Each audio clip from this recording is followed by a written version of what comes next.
अंत में गोता लगा के कहें, अगर हम में तो एक के लाला और एक के लाली है जाएगी तो या मित्रता को हम ये कथा संबंध में परिवर्तित कर देंगे और एक दूसरे के समधी बन जाएंगे। ये बात कहती भानु बाबा के नेत्र सजल है जाते। बोले मेरी तो एक ही इच्छा है। बोले का लाला आपको हो, लाली मेरी हो। मोह तो लाली को पिता बननो है। बंधुओं, ये वृषभानु जी कौन है पता है आपको? सूर्य। सूर्य ही वृषभानु बाबा बनकर के आए हैं। प्रसंग आता है कि जब भगवान ने मोहिनी रूप धारण किया, मोहिनी रूप क्यों धारण किया है तो पता है सबको? क्योंकि समुद्र मंथन में अमृत निकला था, उसको लेकर के दैत्य भाग गए, तो भगवान ने कहा कि इनको रिझाने लुभाने के लिए हमको लाली बनना पड़ेगा। वही हुआ, मोहिनी बनकर के जैसे ही ठाकुर जी आए, इतने सुंदर बनकर के आए, राक्षसों ने सीधा अमृत कलश हाथ में दे दिया। बोले तुम पिलाओ, तुम्हारे हाथ से पिएंगे।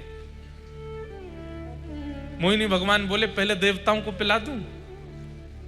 क्यों? अरे अमृत कलश है ना, ऊपर पतला पतला है, नीचे गाढ़ा है, पतला पतला इनको पिला देती हूं, गाढ़ा गाढ़ा तुमको पिलाऊंगी। दैत्य सब बोले तुम जैसे चाहो पिला दो, हम तो तुम्हारे हाथ बिक गए हैं। इतने सुंदर बन के आए ठाकुर जी। कहते हैं केवल दैत्य नहीं, देवता भी ठाकुर जी के रूप पर मोहित हो गए थे। कई लोगों को यह बात अनुचित सी लग जाती है। हमारे देवादिदेव महादेव जब मोहिनी भगवान प्रकट हुए ना, तो मोहिनी रूप देख, वो तो जानते हैं कि नारायण ही हैं और मेरे इष्ट हैं। मोहिनी भगवान के पास गए, बोले मैं तुमसे ब्याह करूंगा। मोहिनी भगवान बोले नारायण हूं मैं, देवताओं दैत्यों के लिए आया हूं। बोले जो भी हो, अब तो हम आपसे ब्याह करेंगे। आप इतने सुंदर बन के आए हो, हमसे ब्याह कर लो। इतने सुंदर लग रहे थे।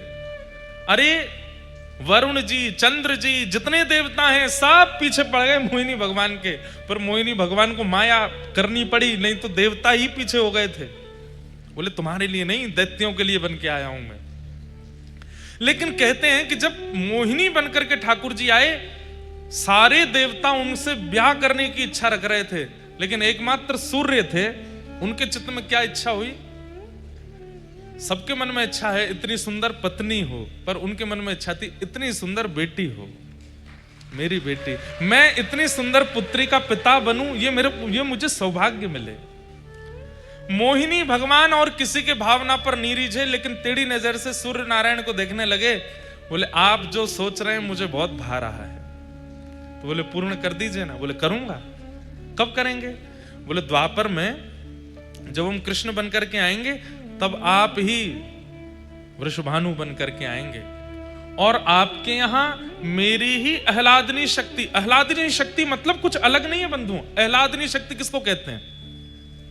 जैसे हर व्यक्ति का एक्साइटमेंट व्यक्त करने का एक तरीका होता है। जैसे किसी को बहुत खुशी होती है तो वो नाचता है, किसी को बहुत खुशी होती है तो वो रोता है, किसी को बहुत खुशी होती है तो वो चिल्लाता है, चीखता है, दौड़ता है, खेलता है, कुछ खाने जाता है, घूमने जाता है। सबका अपना तरीका है अपनी प्रसन्नता व्यक्त करने का।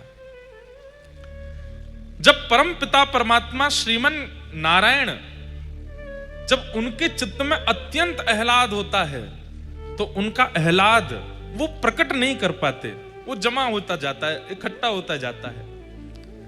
ठाकुर जी मन में विचार करते हैं कि इसको कैसे प्रकट करूं, इसको कहां व्यक्त करूं। परमात्मा है, वो कुछ करने जाएंगे तो उनके लिए विस्तार भी तो बहुत चाहिए। तब ठाकुर जी ने अपने उस हृदय में व्यवस्थित आह्लाद को इकट्ठा करके एक परम प्रवीण स्वरूप बना दिया, और वही ठाकुर जी का परम आह्लाद ही किशोरी जी के रूप में प्रकट हुआ। श्री राधा रानी ठाकुर जी की परम प्रसन्नता का जो आह्लाद का स्वरूप है, वो श्री राधा रानी है। और एक बात कहें, रुक्मणी जी ने राधा रानी के दर्शन किए। जब कुरुक्षेत्र की कथा आती है भागवत में, जब भगवान के 16,108 ब्याह हो गए, द्वारिकावासी द्वारिकाधीश बन गए, उसके बाद कुरुक्षेत्र में 100 साल बाद ब्रजवासियों से मिले ठाकुर जी, तब रुक्मणी आदि सब पत्नियों के मन में आया कि ये राधा रानी को देख के तो आए, कितनी सुंदर है।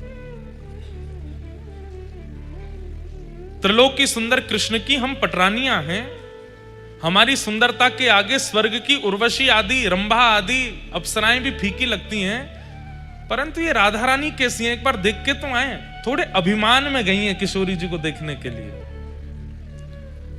आहा, वर्णन करते हैं कि भगवान की अष्टपटरानियां जब किशोरी जी का दर्शन करने के लिए गईं, तो जैसे ही जिस शिविर में किशोरी जी विराजमान थी उसमें भीतर प्रवेश किया, तो मृग नैनी, मृग जैसे नेत्र, दूध जैसा श्वेत बिल्कुल वर्ण, धीर गंभीर नेत्र, एक बार किसी को देख लें तो वो वहीं स्तब्ध मूर्तिमंत हो जाए। हस्तकमल ऐसे मानो जैसे कोई नील सरोवर के कमल खिल गए हों।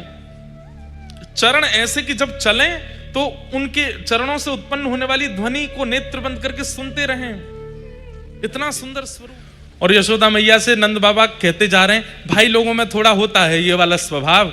वो कह रहे हैं, देखो हमारे लाला को जैसो नंदोत्सव भयो ना, वैसो नहीं हो रहा होगो बरसाने में। हमारे लाला जितना थोड़ी है रहा होगो। हमारे लाला के उत्सव में तो ये भयो, ये भयो, ये भयो, सब उनको लग रही है कि हमने ज्यादा बढ़िया कियो, बरसाने में इतना बढ़िया नहीं है रहा होगो।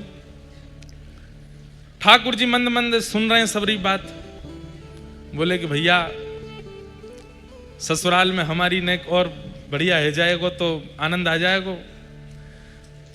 तो जैसे ही बरसाने आने लगे, समीप पहुंचने लगे, तो जैसे वर्षा में नीले बादल आकाश में दिखाई देते हैं, थोड़ी दूर बचा है बरसाना, पीले पीले पीले केसरी गुलाबी और ऐसे विचित्र विचित्र रंग के बादल दिखाई दे रहे हैं आकाश में।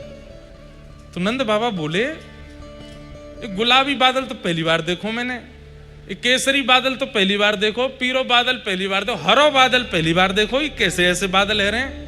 तो बताए, बोले भैया भानु बाबा के लाली के जन्म में इतनो वीर गुलाल उड़ाया गयो, इतनो दही केसर कींच उड़ाई गई कि वे उड़ते उड़ते आकाश तक पहुंच गई और आकाश के बादल भी रंगीन है गए।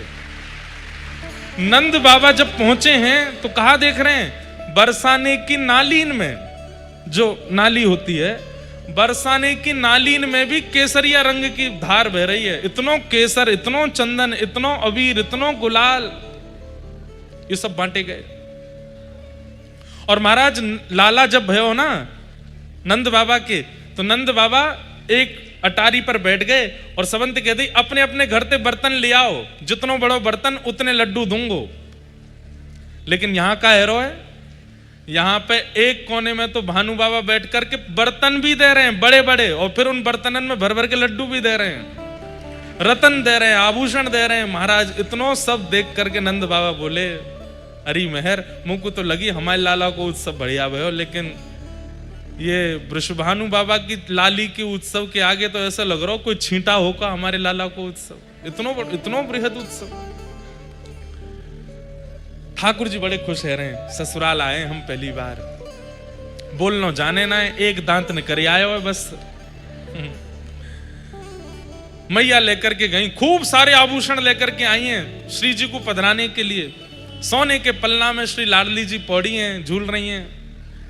जैसे ही किशोरी जी को दर्शन कियो, आहा, जितने आभूषण, जितने रत्न, जितनी मणि लेकर के आई, सब फीके लगन लगी। मन में विचार करने लगी कि ये सब तो मैं कहां दूंगी। अरे या लाली के लैया तो ये सब मणि रत्न आभूषण सब फीके या के लैया।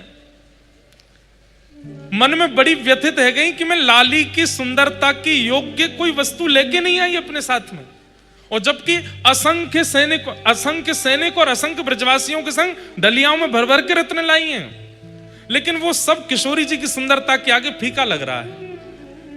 राधा रानी, नंद रानी बड़ी व्यथित है गई, बोले अब मैं तो लाली के काज कछु लाई ना योग्य। इतने में गोद में बैठे हुए ठाकुर जी ने अपने आप भारी